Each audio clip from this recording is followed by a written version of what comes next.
শতরূপে সারদা স্বয়ংবাদিনী পর্ব ৩। রাধুর প্রতি তার অতিরিক্ত স্নেহ ও আকর্ষণ অনেক ভক্তের মনে সংশয় জাগায়। কেউ কেউ তা মুখে প্রকাশও করেন। ভবদ্বারা নিজের দৈবী স্বরূপকে আবৃত রাখতেই চান। অনুযোগের উত্তরে সাধারণ স্ত্রীলোকের মতো বিনয় নম্রতার সঙ্গে বলেন, আমরা মেয়ে মানুষ, আমরা এই রকমই। তবে একদিন এক ভক্তের অনুরূপ অভিযোগের উত্তরে কিঞ্চিত উত্তেজিত হয়ে বলে ফেলেছিলেন, তুমি এরকম কোথায় পাবে? আমার মতো একটি বের করো দেখি। কি জানো, যারা পরমার্থ খুব চিন্তা করে তাদের মন খুব সূক্ষ্ম শুদ্ধ হয়ে যায়। সেই মন যা ধরে সেটাকে খুব আঁকড়ে ধরে, তাই আসক্তির মতো মনে হয়।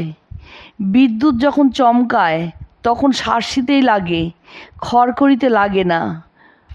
অন্য এক সময় বলেছিলেন, দেখো, সব বলে কিনা আমি রাধু রাধু করেই অস্থির, তার উপর আমার বড় আসক্তি। এই আসক্তিটুকু যদি না থাকতো তাহলে ঠাকুরের শরীর যাবার পর এই দেহটা থাকতো না। তার কাজের জন্যই না রাধু রাধু করিয়ে এই শরীরটা রেখেছেন। যখন ওর উপর থেকে মন চলে যাবে তখন আর এই দেহ থাকবে না। আর এক সময় বলেন, এই যে রাধি রাধি করি এ একটা মায়া নিয়ে আছি বই তো নয়। বস্তুত শ্রীমা তার লীলা সংবরণের পূর্বে রাধুর প্রতি সম্পূর্ণ উদাসীন হয়ে যান। এসব দেখেই স্বামী শারদানন্দ বলেছিলেন, এমন আসক্তি দেখিনি, এমন বিরাগও দেখিনি। সংসারাবদ্ধ সাধারণ মানুষের কাছে রাধুর প্রতি মায়ের আসক্তি সাধারণ স্ত্রীলোকের স্নেহা অন্ধতা রূপে প্রতিভাত হয়েছিল। এই আসক্তি আসলে যে একটি ছলনা মাত্র তা বোঝার ক্ষমতা সকলের ছিল না।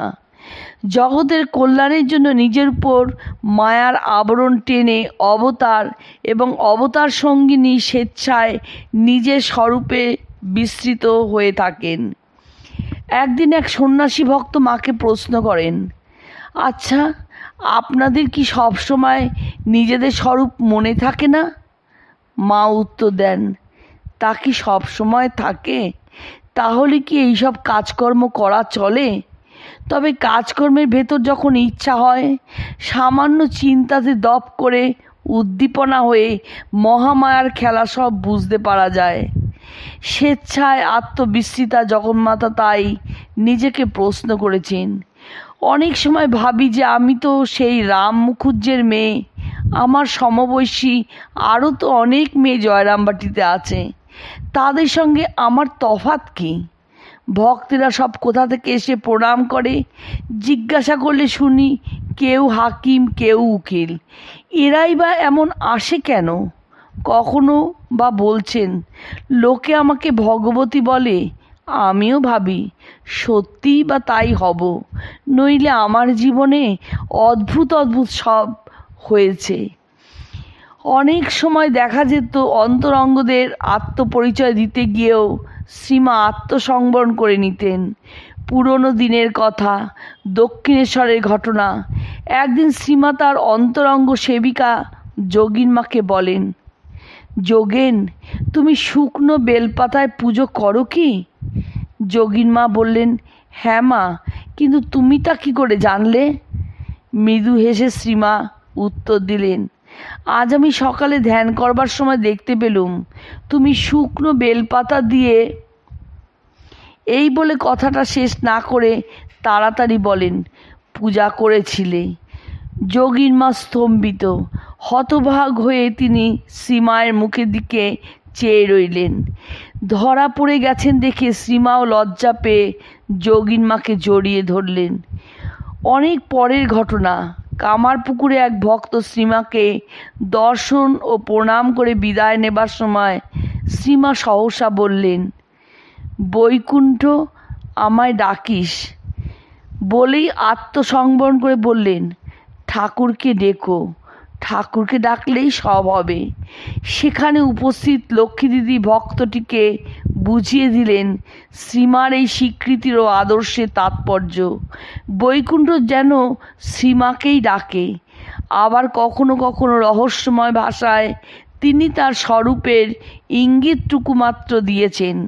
স্বামী অরূপানন্দ লিখেছেন যে তিনি শ্রীমাকে প্রথম দর্শনে বলেন, সাধারণ স্ত্রীলোকের মতো বসে রুটি বেলছ, এসব কি মায়া নাকি? শ্রীমা বললেন, মায়া বই কি, মায়া না হলে আমার এ দশা কেন? আমি বৈকুণ্ঠে নারায়ণের পাশে লক্ষ্মী হয়ে থাকতুম। একবার কাশীতে শ্রীমাকে সাংসারিক কাজে অত্যন্ত ব্যস্ত দেখে একজন স্ত্রীলোক তাকে বলেন, মা আপনি দেখছি মায়ার ঘোর বদ্ধ। তাতে মৃদু হেসে মহামায়া উত্তর দিয়েছিলেন, কি করব মা, নিজেই মায়া। এই উক্তির তাৎপর্য অনুযোগকারিণী সম্ভবত বুঝতে পারেননি। পারিবারিক পরিবেশে সাধারণ লোকের সঙ্গে কথাবার্তা প্রসঙ্গে হঠাৎ কখনো কখনো শ্রীমার আত্মপরিচয় প্রকাশিত হতো। একবার জয়রামবাটিতে রাত 9টার সময় পাচিকা এসে বলে যে সে কুকুর ছুঁয়েছে বলে স্নান করবে। শ্রীমা তাকে কাপড় ছাড়তে ও গঙ্গাজল স্পর্শ করতে বলায় তার তৃপ্তি হলো না। দেখে পবিত্র তার স্বরূপিণী বললেন, তবে আমাকে স্পর্শ করো। উদ্বোধনে ঠাকুর পুজোর সময় পাগলি মামি কটু কথা বলছে। পুজো সেরে পাগলির দিকে তাকিয়ে তার অভিসম্পাতের উত্তরে স্নিগ্ধ কণ্ঠে শ্রীমা বললেন, কত মুনি ঋষি তপস্যা করেও আমায় পায় না, তোরা আমায় পেয়েও হারালি। একদিন কাশীতে পাগলি মামি সারা রাত তাকে গালাগালি দিয়েছে, ঠাকুরজি মরুক, ঠাকুরজি মরুক। প্রভাতে সেই কথার উল্লেখ করে শ্রীমা বললেন, ছোট বউ জানে না যে আমি মৃত্যুঞ্জয়। জয়রামবাটিতে একদিন আত্মীয়াদের ব্যবহারে বিরক্ত হয়ে বলে ফেলেন, দেখ এর ভেতরে যিনি আছেন যদি একবার ফোঁস করেন তো ব্রহ্মা বিষ্ণু মহেশ্বর কারো সাধ্য নেই যে তোদের রক্ষা করে। কিংবা আমি যদি তোকে মারি, দুনিয়ায় এমন কেউ নেই যে তোকে রক্ষা করতে পারে। আর এতে আমার পাপও নেই, পুণ্যও নেই। একবার রাধুর অত্যাচারের প্রসঙ্গে একজনকে বলছেন, এ শরীর দেব শরীর যেন, ভগবান না হলে কি মানুষ এত সহ্য করতে পারে? কোঠারে এক ভক্ত শ্রীমাকে বলেন, ঠাকুর আর আপনি তো এক। অমনি শ্রীমা বলে উঠলেন, ও কথা বলতে আছে, আমি যে তার দাসী, পড়নি? তুমি যন্ত্রী, আমি যন্ত্র। সব ঠাকুর, ঠাকুর ছাড়া কিছু নেই। শ্রীমা সব সময় বলতেন, ঠাকুরই সব, তিনিই গুরু, তিনিই ইষ্ট। অবশ্য কখনো একথাও বলেছেন, আমরা কি আলাদা?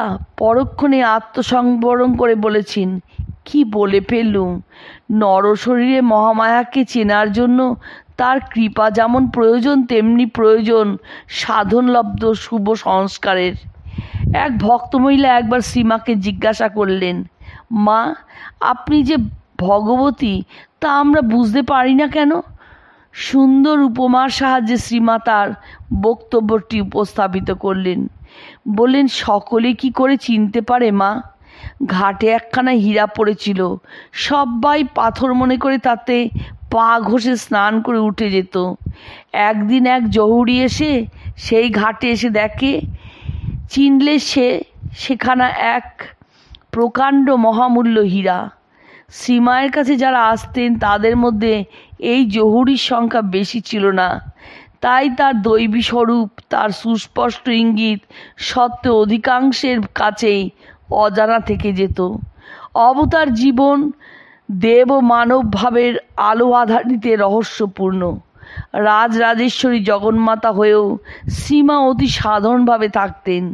জয়রামবাটিতে যখন বিশেষ শিক্ষিত সম্মানিত বিদ্বজ্জন ছুটে আসত তার কৃপালাভের জন্য, তখনও তিনি অত্যন্ত সাধারণ বেশে বাসন মাজছেন, চাল ঝাড়ছেন, রান্না করছেন, পান সাজছেন।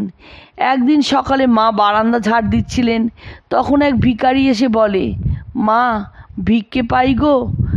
তার ডাক শুনে এক অপার্থিব সুমিষ্ট স্বরে শ্রীমা বলে উঠলেন, আমি আর অনন্ত হাতেও কাজ শেষ করতে পারছি না।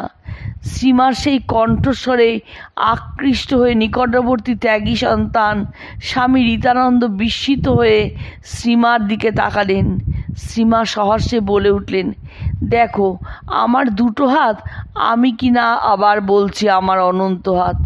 ঘটনাটির মধ্যে উদ্ভাসিত হয়ে উঠছে দেবীত্ব ও মানবত্বে মিশ্রিত শ্রীমায়ের সমগ্র জীবনলীলার বিচিত্র রূপটি।